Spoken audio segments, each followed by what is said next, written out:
Oh, there we are. There we are. We're live now. Okay. Thanks, Jeremiah. Appreciate it. So, welcome everyone.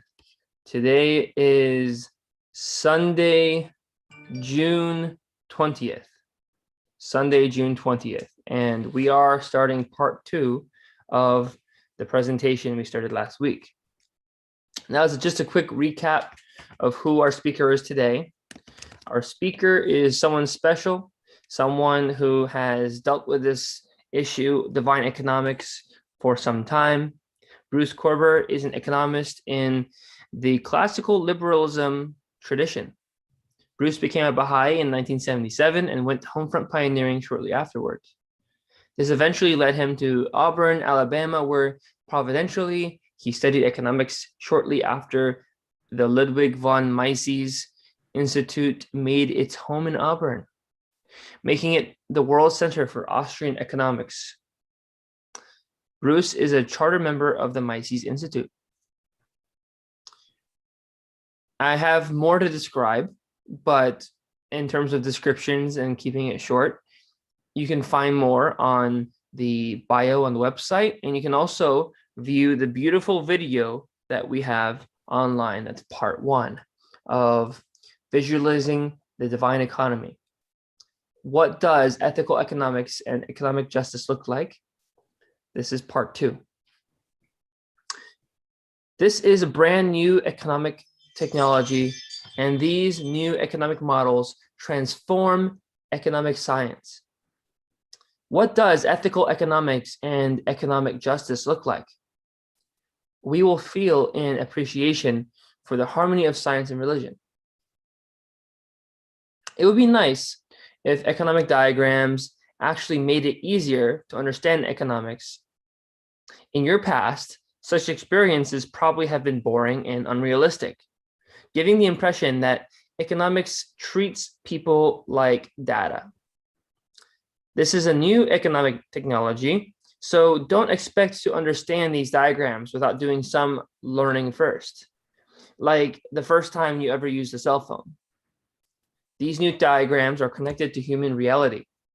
These new economic technologies are the result of applying deductive reasoning to a better representation of human reality, one that recognizes that humans are also spiritual beings.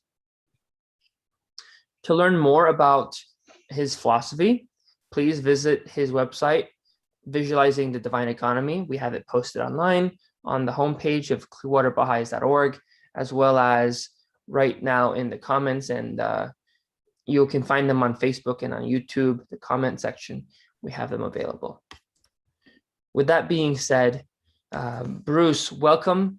Please, if you would like to start, we are ready. Oh, great. I want to welcome everyone, and I want to express my great appreciation for this opportunity to share the divine economy model. Last week, we talked about the macroeconomic and the microeconomic aspect of the model. And today we're going to look at the ethical economics and the economic justice aspect of the model. So I'm going to share my screen and get started, okay?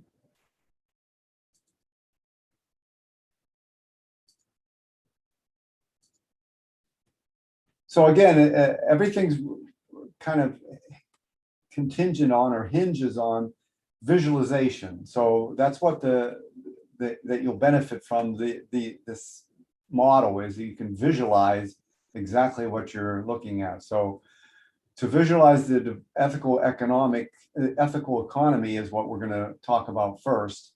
And visualization is a key to the door of understanding. And keenness of understanding is due to the keenness of vision, and that's what models offer. Calibrating your moral compass in a confusing world is one of your aspirations. The rich experiences you've had so far in your life have made you wiser and more perceptive.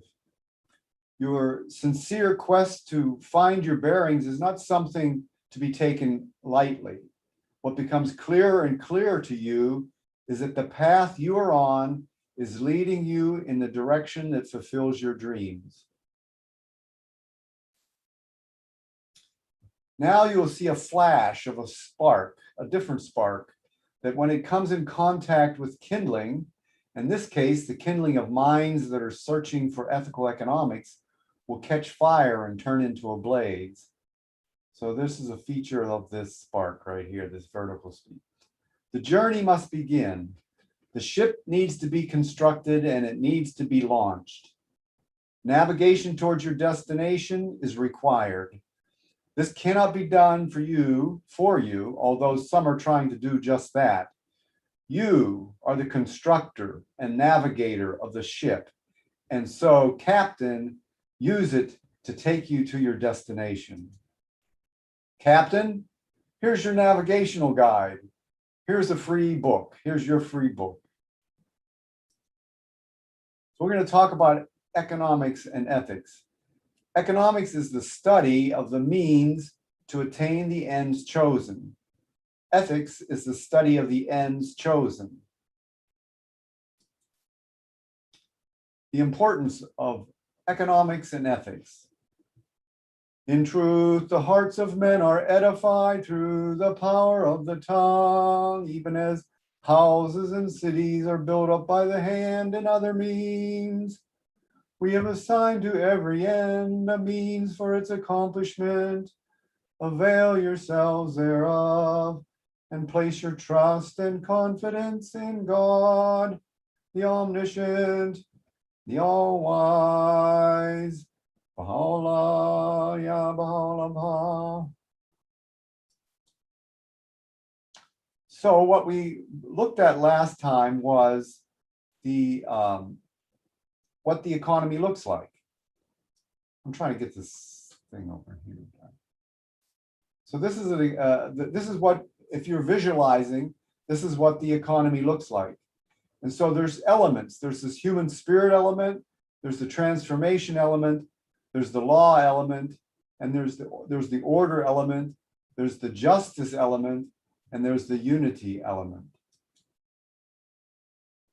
And that is everywhere. It's omnipresent. So it's out, it's in the world around you, and it's internally, it's in the world inside of you. You are a multifaceted temple. In other words, within you is this law and order, human spirit and transformation, justice and unity. And that's what provides the impetus for this virtues and service cycle that you go through all the time. And so polishing your gems is a lifelong effort and a productive effort. And so there they are. Those are all within you, and you're polishing them all the time. That's what you're doing as a human being. The divine economy model is an example of the science of the harmony of science and religion. I think the last time Sue was with us, and she was talking about that she had heard that the symbol of infinity was a representation of the divine economy. And so I wanted to share this concept that's in the divine economy theory about that same idea. So one of the things Sue was saying is a person could practice or actually analyze where they are, how balanced they are by when they write the infinity. If one loop is bigger than the other, then they're out of balance. And so to get balance, you just keep doing this and so this balance is these loops. And so in the divine economy theory, we've got this perfectly balanced the loops of science and religion. And and so one of the things, if you do a close-up on that symbol of infinity, and you get to this little center here, it's actually, there's a little separation there, an aperture, and that is the cutting edge. So the cutting edge of all things that are like the cutting edge of education is where science and religion are in harmony. The cutting edge of medicine is where science and religion are in harmony. The cutting edge of economics is where science and religion are in harmony. So what we're going to do is talk about the ethical portion of the model. which is this vertical part here. So ethical development comes from the transformation of the human spirit. So that's what, when we focus on the ethics of this model, we work within on this portion of the model, this strand, this vertical strand. So economics is the study of the means of transformation of individuals and of civilization. So that's where we've added that dimension into this. We've got the civilization part. There's this transformation that's taking place, and ethics evolves from transformation. So this human spirit is transforming through interacting in the world. It's transforming, and then the civilization is transforming also. And so the common element here is this divine economy right here. Okay, so we're studying it as the means to transformation, as the means to divine civilization. So here's an interesting thing that comes out from that. We see this design of Abdul Baha, and it has a very interesting parallel between this divine economy, looking at the ethics of the divine economy. He's got these 3 layers, okay? And even if you look across the layers, there's some very close similarities. For instance, down here, okay, this top line on the design by Abdul Baha is God, and the bottom one is humans created in the image. See, they look exactly, that line and the bottom line look the same.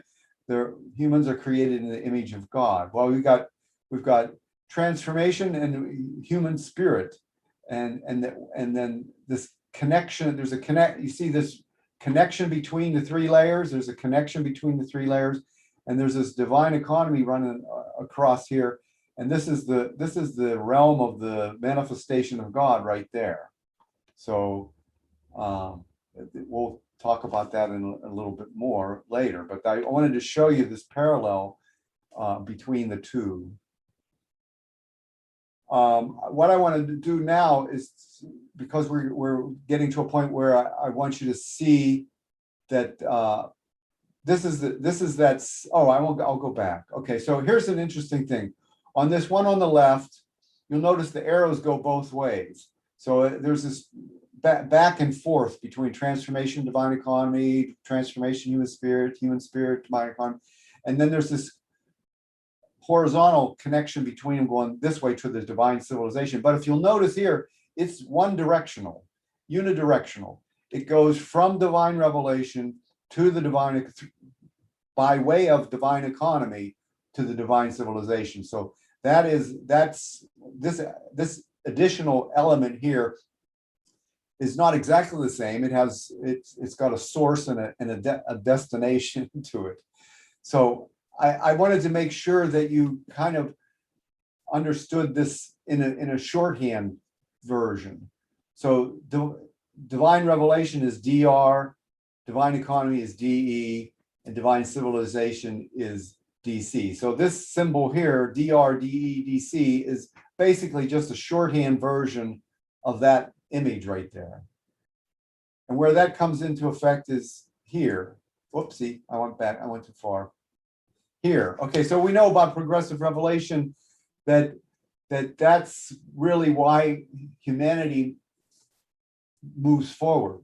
God sends his word, and that's what moves mankind forward. So that this is showing that same event of the divine revelation, divine economy, divine civilization, that happens in every dispensation. And so over time, it keeps happening.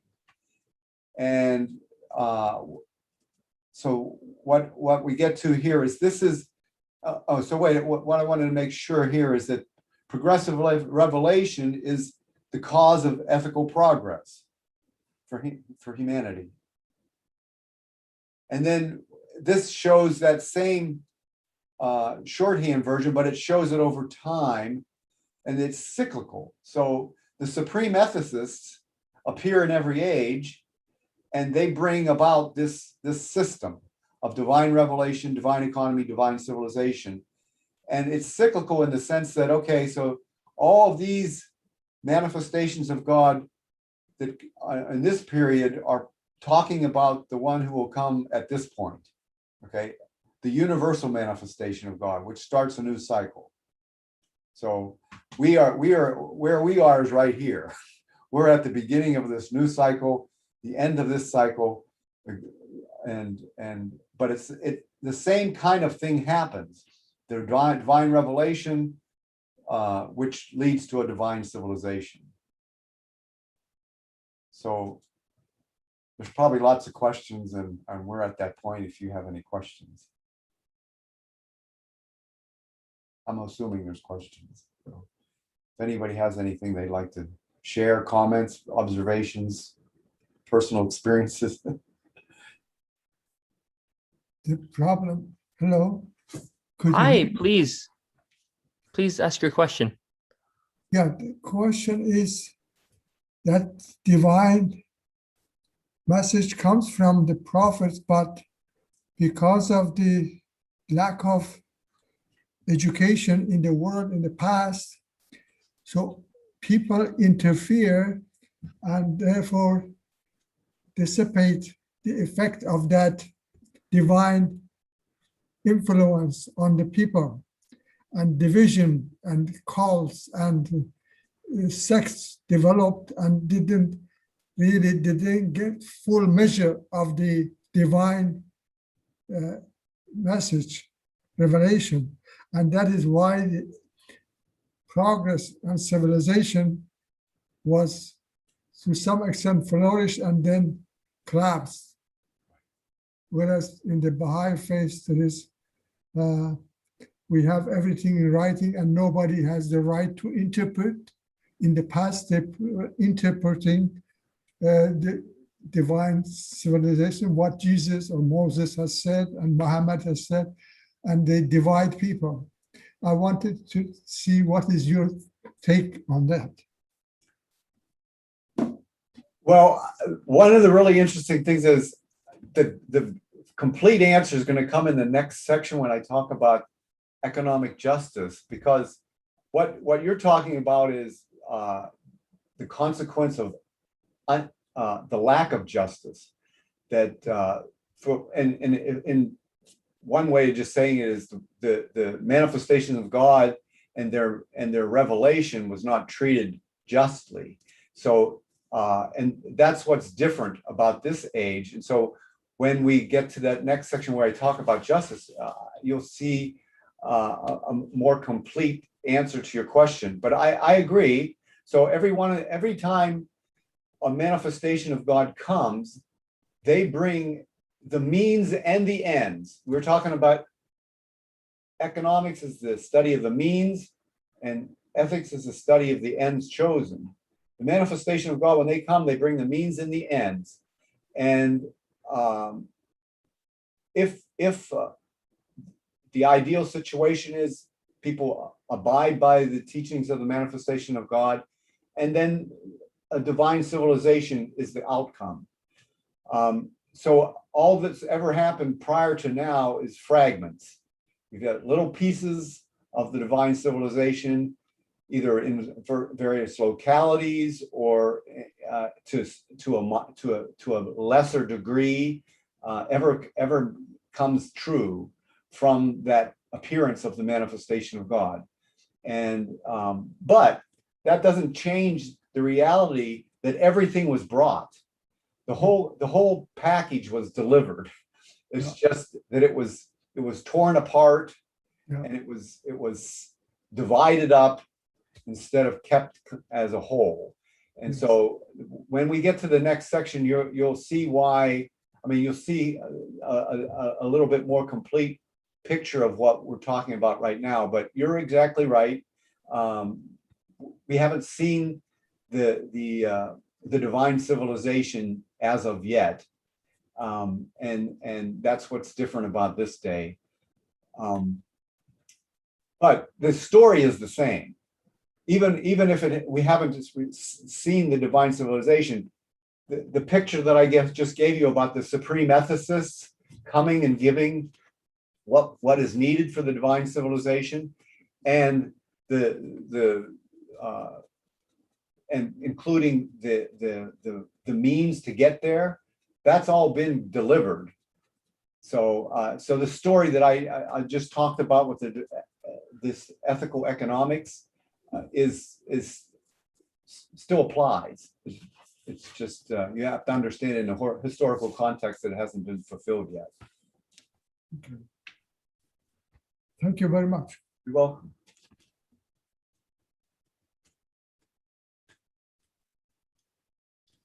So feel free, if you have questions, to write them in the chat if you want them to be held anonymously. You're also free to ask the question directly, as Mr. Purnik Farjam just did. So please, the floor is open for further questions from those of you who are on Zoom. Well, Sue's not here. I was wondering how she thought about that little infinity diagram I shared. Yeah, some people had some technical difficulties joining. Maybe she's one of them. But what would you like to follow up on that question actually from last week, since we mentioned it? About the infinity? Yeah, how it relates to this presentation.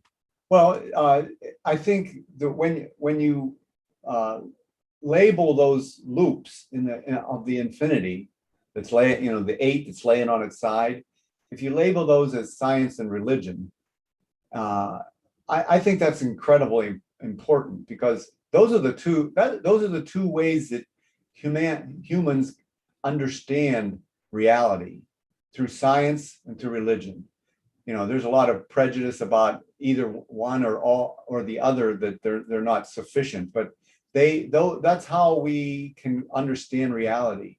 And so when those are in harmony, which is something that's another very difficult, that hasn't really appeared in history very much, but when they're in harmony, then whatever is using those in harmony is like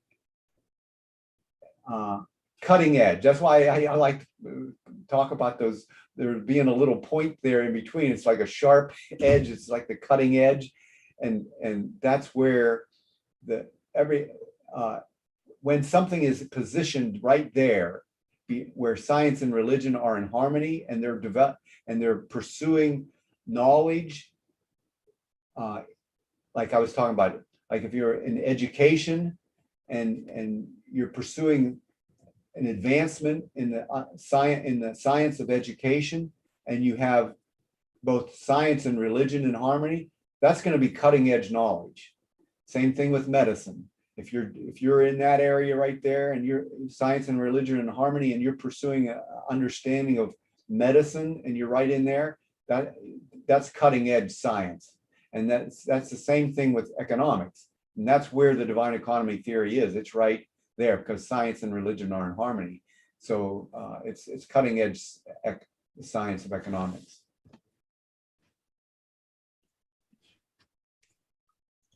So as it relates to this concept of infinity, we're talking sustainability, right?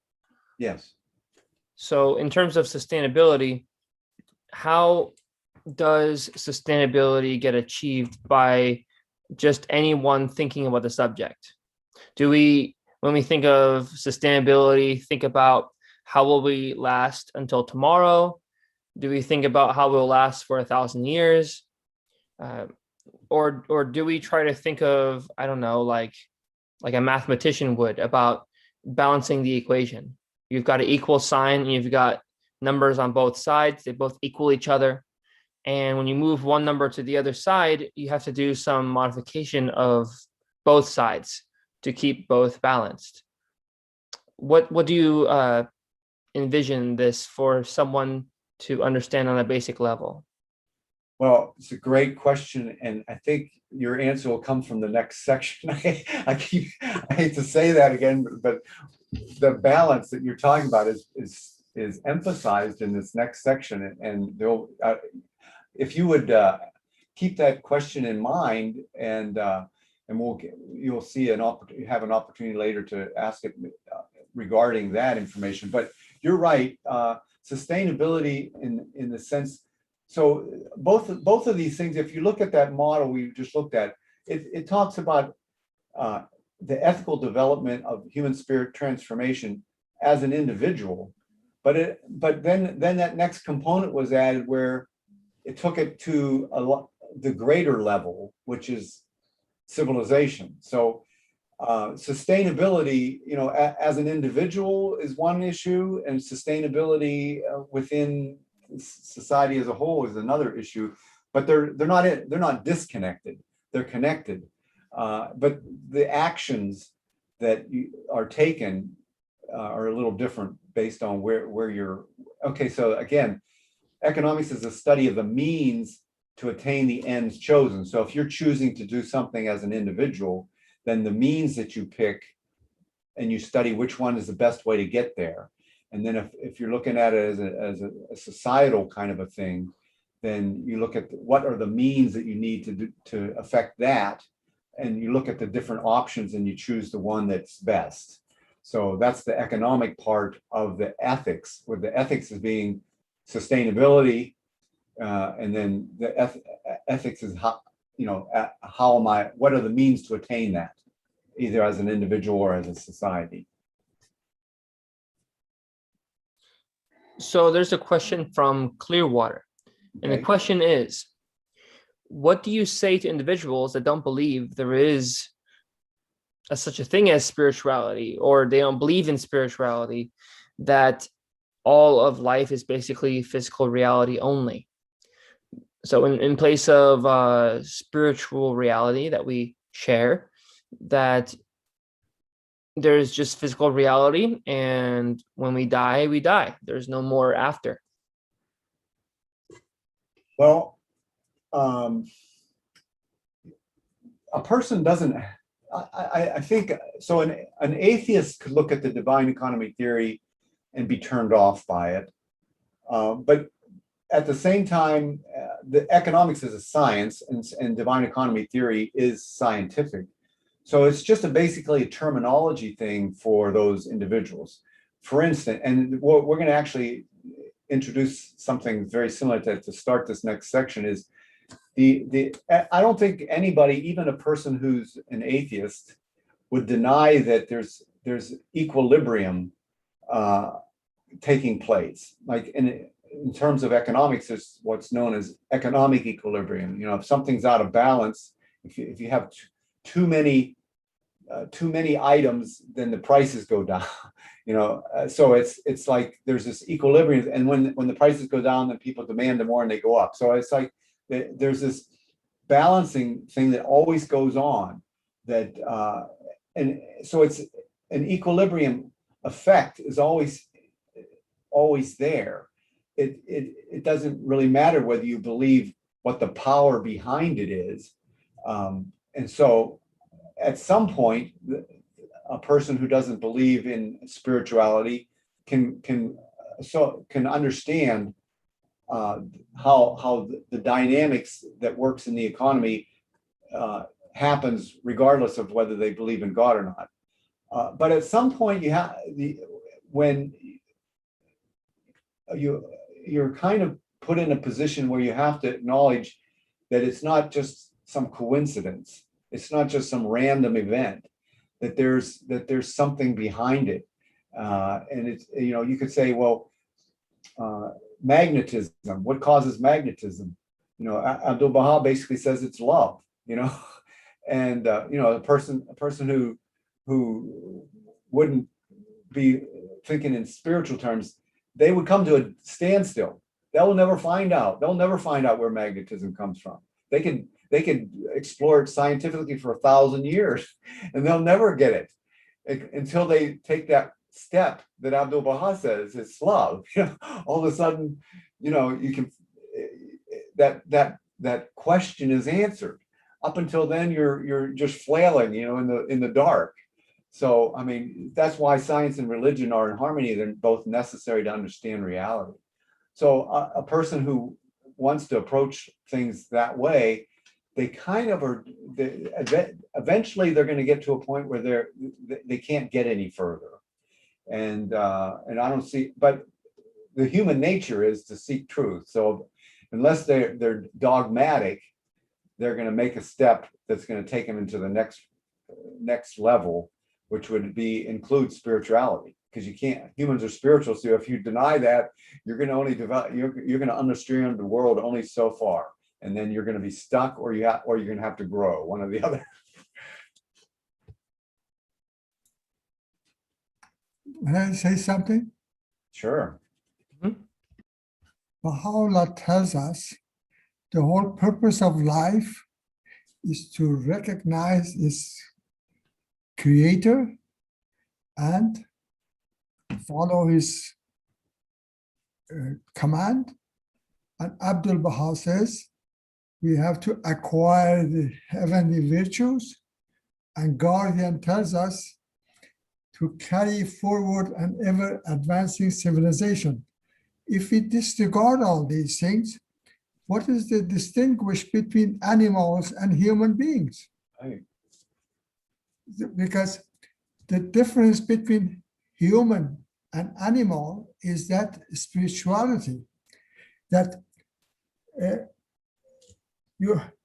of course, Abdul Baha indicates always the higher level can understand the lower level. Right. But lower level cannot understand the higher level. Mm-hmm. Those people that they are denying God, they have not developed properly to understand why we are here. What is the purpose then? Baha'u'llah says, if it was me, for a second, I wouldn't declare myself as a prophet of God. So there is something that it is not in human level. You have to, because if you don't accept the spirituality, life becomes meaningless. That is why so many people suicide. So many people are on drugs and so on, because life is meaningless to them. If I have heard this from so many believers that they were telling us in Canada that the life was so meaningless.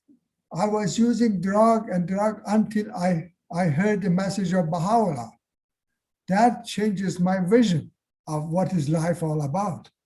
Darush, everything is good what you're saying. I love it. I'm going to move to this next section. I think we're on the same wavelength. Let me go on to the screen share, okay? Absolutely. Okay, here we go. So you guys have lots of questions. That's good. So we're going to go now to the visualizing economic justice. Again, it's visualization. Try to visualize this model as much as possible. So visualization is the key to the door of understanding, and keenness of understanding is due to keenness of vision. And that's what the models offer. Okay, am I on the right thing? Okay. What you do has merit, regardless of any of your physical characteristics. You possess the inherent power to bring value into existence in unique ways, and you are the sovereign of your contributions. That is your domain. The unique gifts that you offer, the unique gift that you offer is in harmony with all that is going on in the world, since the world is for us, and our job is to apply our gift in a balanced way. So back to what you were talking about, John. This is that balance we're talking about. So you see things are in balance here. And when it's in balance, there's harmony, there's symmetry, there's reciprocity. And then these are the elements of a civilization. We have morality, ethics, economy, liberty, order, peace, law, and justice. These are elements of civilization. and they're in balance at that point of equilibrium. Everything's pushed. When it's out of balance, then things are pushing it back to balance. So that's the concept of equilibrium, this balance. So to help us understand as we go along, so this, if you remember in the model, the center of the model is called divine economy. Well, that is a synonym for economic equilibrium, and it's part of God's providence. That the economy is a divine institution given to us, given to human beings. No other creatures have it. You know, it's unique to humans, and it's called the economy, and it's the power that makes it, the equilibrium forces work, is God. So we're going to build this model. Okay, so the purest point, so if you have, so we have this economic equilibrium as this circle, and if we were going to some kind of an interface with those elements, the purest point would be where it's a single point, which is a tangent that touches that circle right there. That would be the purest point. Well, another way, if we're going to talk about equilibrium being balanced, we'll put it like a fulcrum there. Instead of a circle, we have a triangle, and the tip of that is the balancing point. So we have the economic equilibrium, and we have the elements of civilization in balance right there. And what we're searching for is a balance between liberty and justice. So there you go. We got these two elements, liberty and justice, and they're in balance. So we know what the economy looks like. Okay, it has all these elements in it, and what we were talking about is the knowledge. The flow of knowledge is what helps everything stay in balance, and that's this justice unity axis here.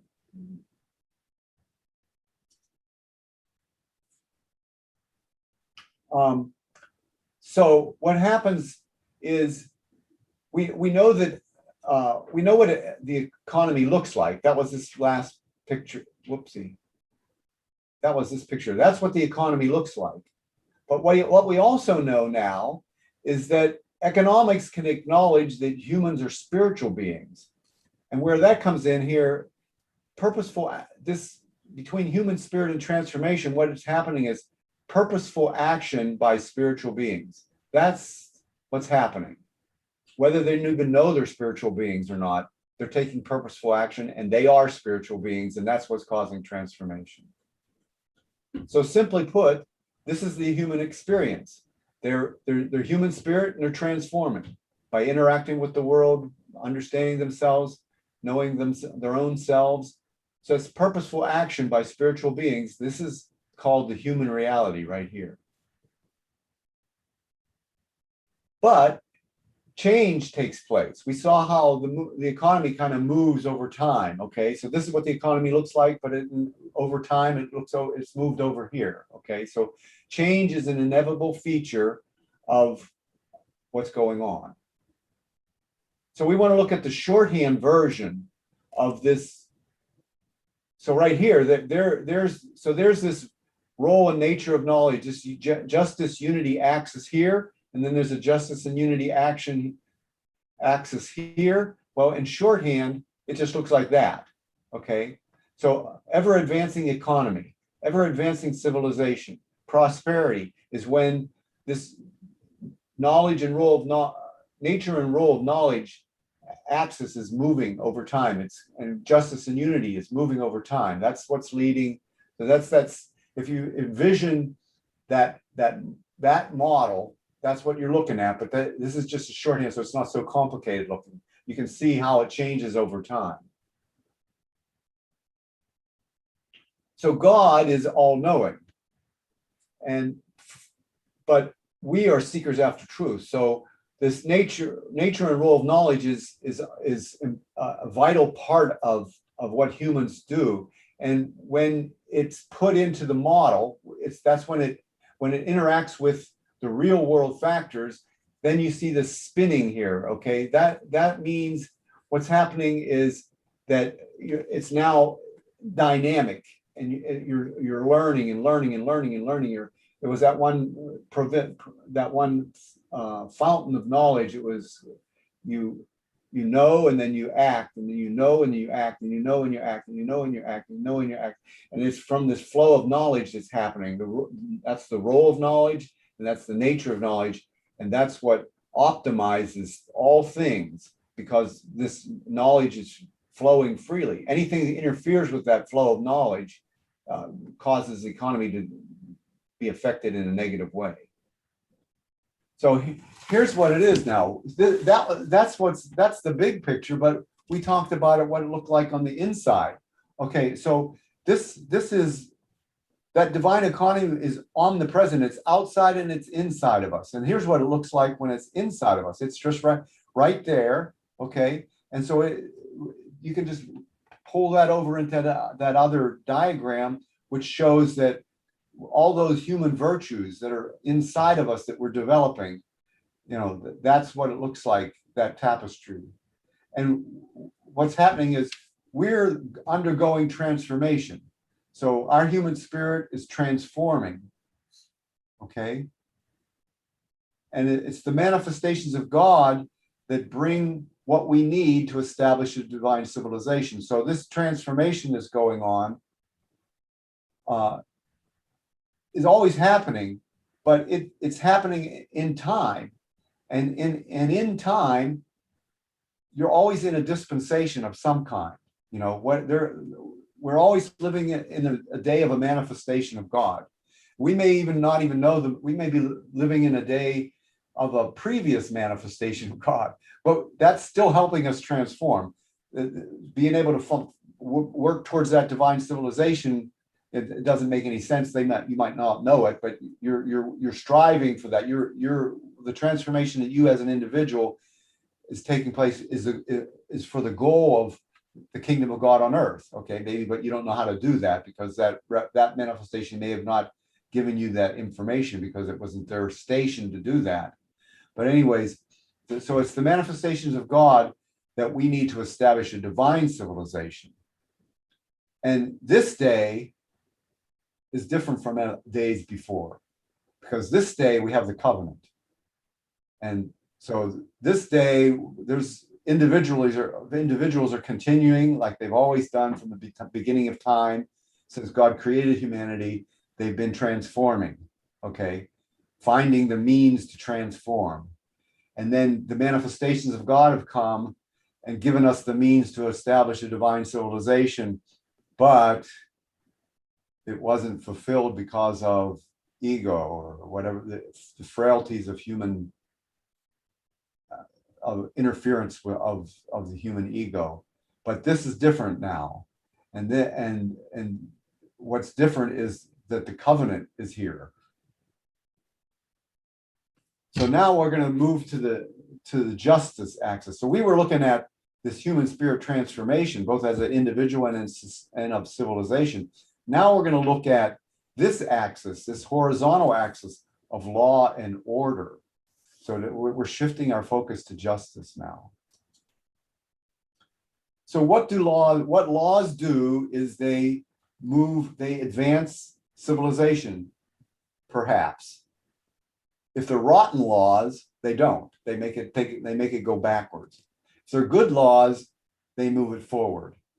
And you could see within a dispensation where they messed up, they don't know how to get to the divine civilization because of misinterpretations or whatever, but they still might have some good laws, so it could advance. Like maybe the Constitution of the United States government, that was a good law, it advanced civilization. Couldn't have created a divine civilization, but it was better than laws which were oppressive and killed people. So anyways, but here's the thing. Here's the advancement that we have now because of the covenant.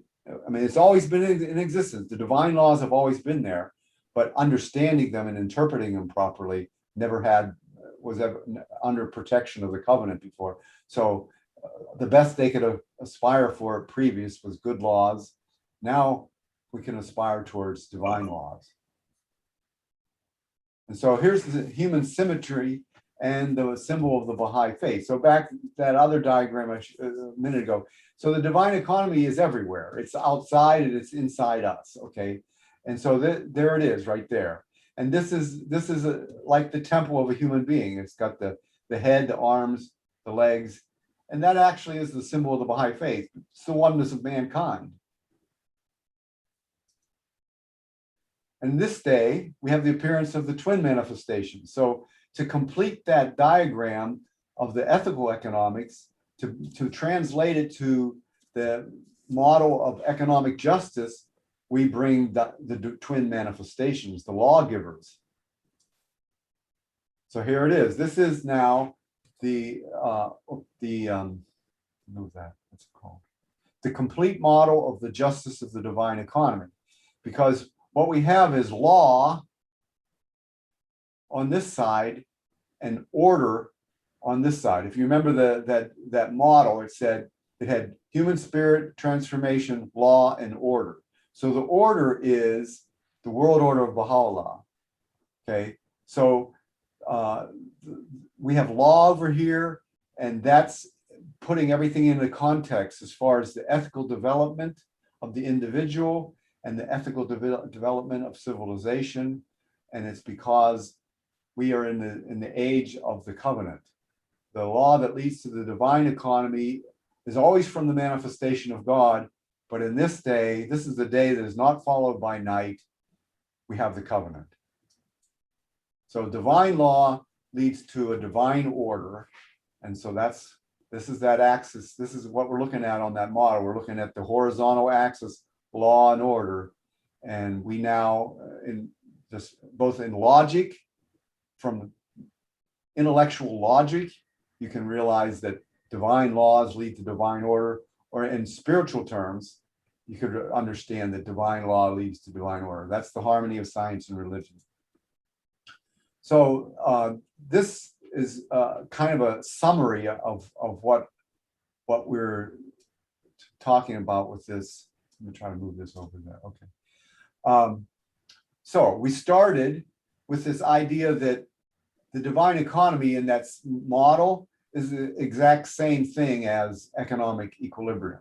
And then we put the economic equilibrium there, and we found the balancing point between liberty and justice, because we're saying Baha'u'llah balances liberty and justice. So we put it right there, and then that becomes like a fulcrum. Okay, so now we have this balance point. It's called, and that's economic equilibrium in there. But to progress it all the way to its conclusion is what is really in there is the laws of Baha'u'llah, the divine economy. That's what brings about liberty and justice. So I'm gonna try and change this out of there again. Okay. So economics, well, we've been talking about economics. This is an economic model. This is the study of the means to attain the ends chosen. This is a very interesting quote by Baha'u'llah. God, the true one, beareth me witness, and every atom in existence is moved to testify that such means as lead to the elevation, the advancement, the education, the protection, and the regeneration of the peoples of the earth have been clearly set forth by us and are revealed in the holy books and tablets by the pen of glory. Baha'u'llah, ya Baha'u'llah.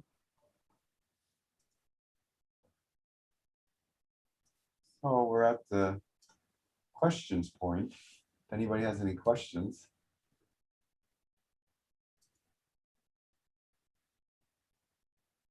Sorry for so much information. So what questions do we have from the audience? Does anyone in the audience want to ask a question from here?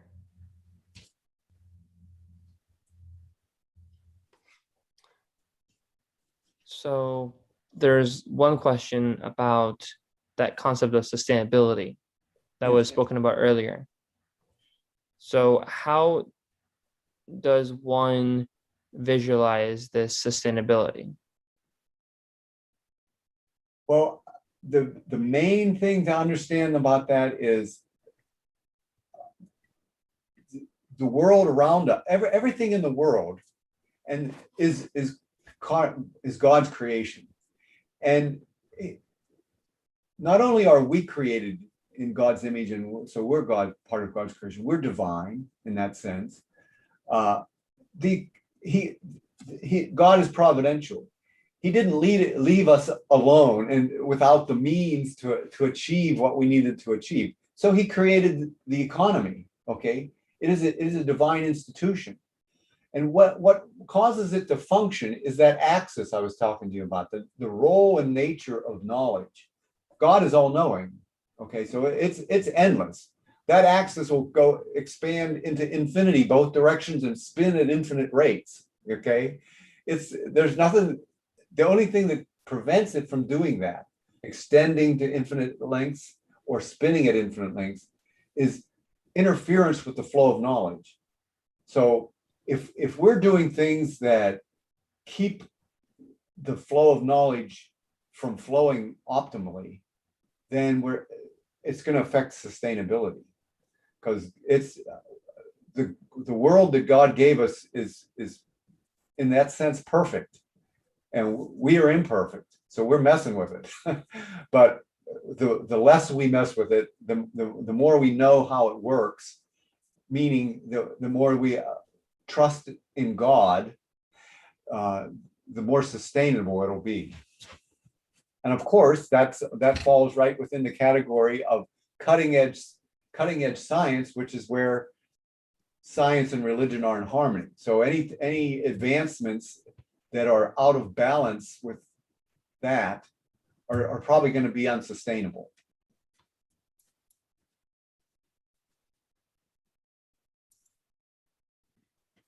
Thank you for that very much. Sure. Hello, John.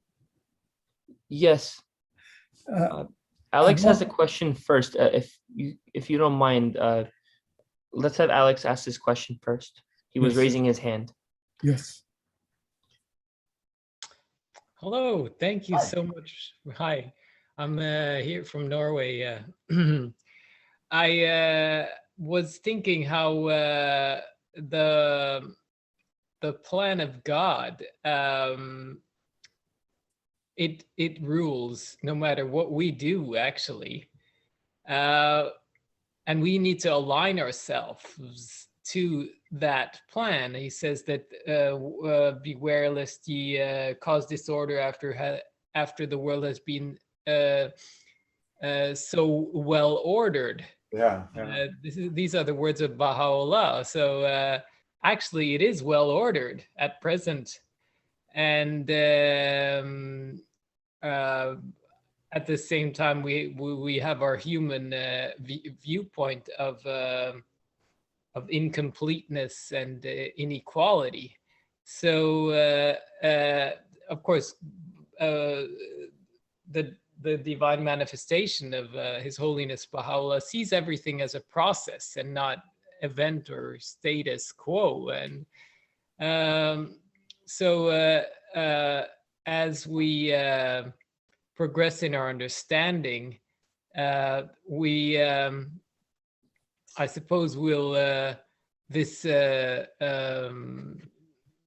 status view will be transformed into a more dynamic viewpoint of economy.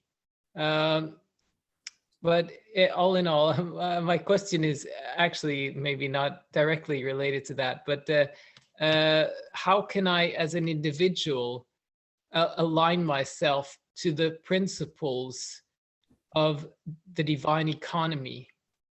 I know very little about accounting, but I can imagine that those means that have been devised for accounting and economics could be very helpful on an individual level to bring oneself to account and grow spiritually. I'd be glad if you could share anything in that direction. Thank you. Well, I think when we were, that's like a microeconomy, ethical question in the terms that we're talking about, and on that specific question is. And so I think when we looked at, I don't know if you were here last week, but last week we looked at but I showed some of it today on those planes where the virtues are residing within us, and that we're polishing them, and we're polishing them in several different ways, because that's cause and effect kind of thing. And it's for virtues to service, and it's learning and knowing and learning. I mean, acting and knowing and acting and knowing, and so that's a process like you're talking about. So those virtues, there's no way you can ever have them perfect. So we can always be more kind. We can always be more just. We can always be more merciful, and so we're always polishing those. And it's not only are we polishing them internally for ourselves as growing, but we're also doing it, and it affects others. Like we were talking about, you could be giving someone something that has those qualities by providing them a service or a product. So it's like, I think it's all from the individual level. It's really connected to where value is, and value is the names of God. That's where value is. That's where it starts. However it's manifest, either in you as an individual or in what you produce that others benefit from. That's and I'm not sure if I answered your question, but that's kind of what I'm thinking is one possible first part of your answer, first attempt to answer your question. If that didn't answer your question, ask again something more related to that. I don't know if that did any good or not. Yeah, accounting for values, certainly. Thank you. That's a good point. Thank you. Hello? John? Yes, please. Baha'u'llah answered Alex's question in the tablet of Maqsood. In the tablets of Baha'u'llah, pages 161 to 178, Baha'u'llah, this man in Damascus, sends many letters to Baha'u'llah in prison, ask him all kind of questions. Baha'u'llah in response in this tablet. And in it, in brief, I mentioned one point, answers that question. He says, I have brought to humanity everything for their well-being, for justice, for world peace, everything. If all the rulers and the people of the world accept those and put them in action, everything would be fine, and they live comfortably and with unity and justice and peace. But if they don't, if they reject and throw it at their back, then they are surrounding themselves. They find themselves surrounded by all kinds of conflicts, wars, and diseases like these pandemics, and natural disasters. So, and in another session somewhere, Baha'u'llah says, my calamity is my providence. This is not God wants to punish people, wants them to sit and think why these things happen.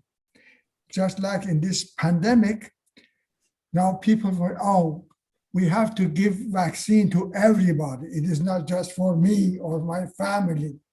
If not, Dr. Fauci says, if not everybody vaccinated, vaccine doesn't understand the wealth and the race and religion, and that comes from Africa back here again.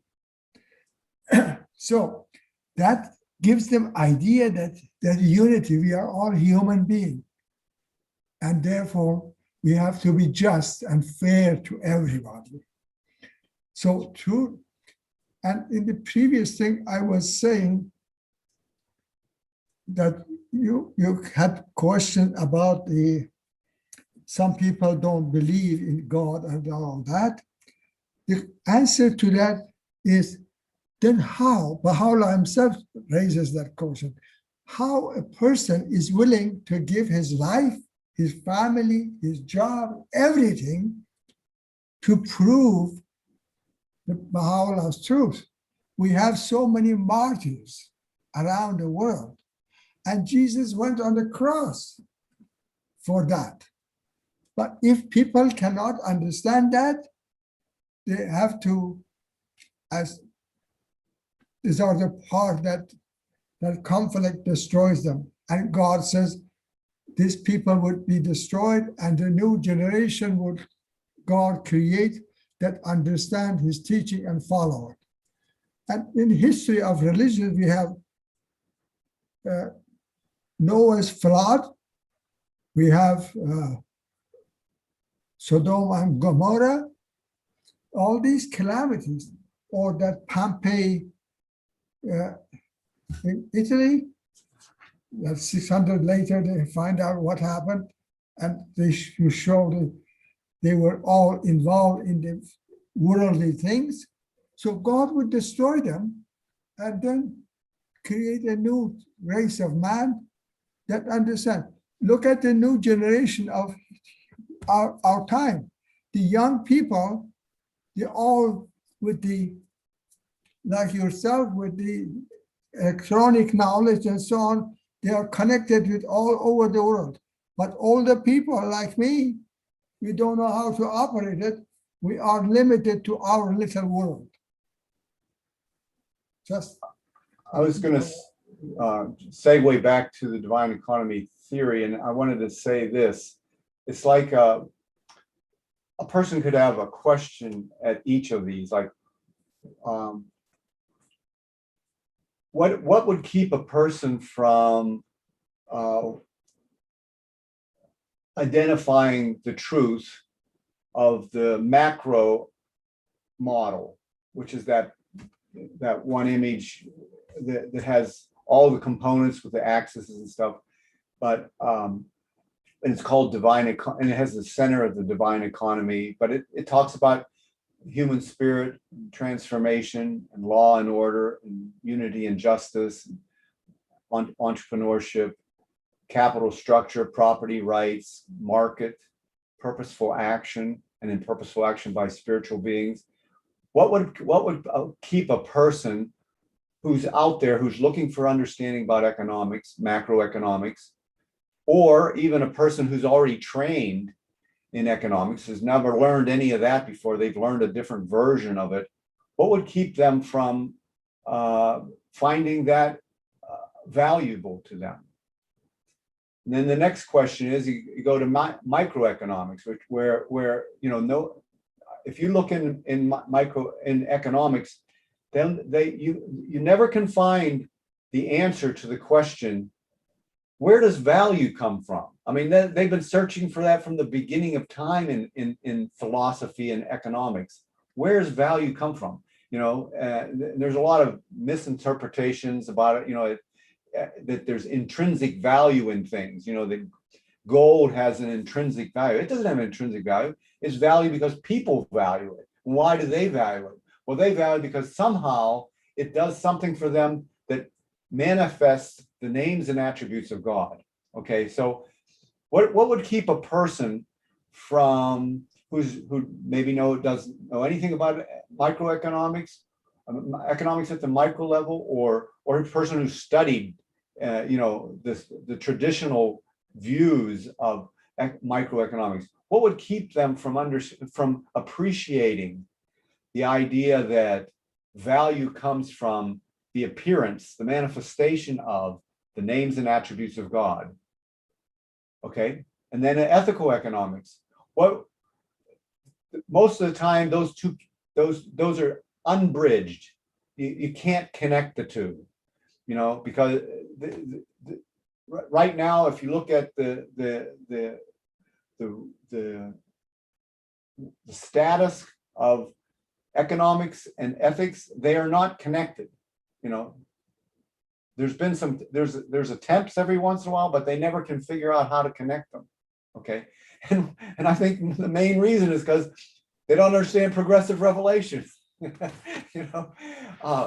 they don't understand that the manifestations of God are not God. They are basically supreme ethicists. They come and they give the ethics that mankind needs to develop in that dispensation. So that's kind of hard for, that's a long distance from where people are right now. So the question is, what would keep a person who's interested in ethics and economics and trying to figure out how to bridge those two from appreciating the perspective that's brought in the divine economy theory, divine economy model that shows that the divine civilization comes, and all the transformation that takes place within the individuals and in civilization is a direct result of the appearance of a manifestation of God. Okay, so then the last question is about justice. Justice is talked about a lot, okay? And most of the time it's not connected with the idea of economic justice. And so what would be the reason a person would make a connection with that? What would be a reason that someone would say, okay, well, the way we can have justice is to discover, not to create. See, what's happening now is people are trying to create laws. And like I showed you on that diagram, some of them laws are good, some are rotten. So they're creating laws, they're man-made laws, okay, rather than relying on, because they don't understand progressive revelation, that laws are codified and given to us by the manifestations of God. And then, as a result of that, you can have order and peace.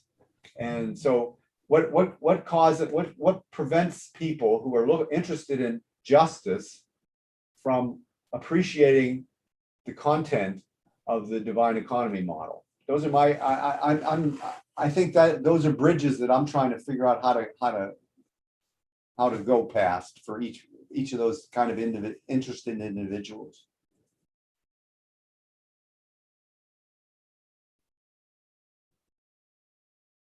There is a question Okay. from Facebook. This is from Karen Marciniak. Okay. And her question on Facebook is, do you think the concept of search, do you think search is a catalyst for receiving information for faith? She says that's how it worked for her. Absolutely. But that's really a manifestation of us as who we really are. That's our reality. We are seekers after truth. That's what we are. So we're searching. Yeah. That's a vital component of being a human being. Yeah. And that's a wonderful question. And it's true. Absolutely. The seventh valley, Baha'u'llah says, the first valley is search. So, Very good, very good. Well, thank you for all the beautiful questions that everyone has been asking. So does anyone have any other questions? I don't have questions, John. Because I am going back to Canada next week in 10 days, I want to thank you and everybody at the communities, assemblies, and people behind the scene that they are working on these devotional and program like this that opens a world for everyone who is interested to come in and join and get some knowledge, not brainwashed, use their own brain, be independent. So I want to, from bottom of my heart, thank you people, all of you, Jeremiah, yourself, and anybody that is in operation of these Zoom programs that takes the knowledge, spreads all over the world, that those empowered, they want to cut it off. Anybody wants to tell the truth, they kill them or they put them in prison. They don't want people to know about what's going on.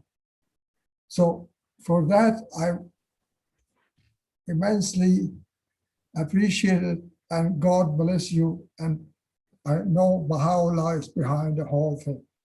Thank you very, very much.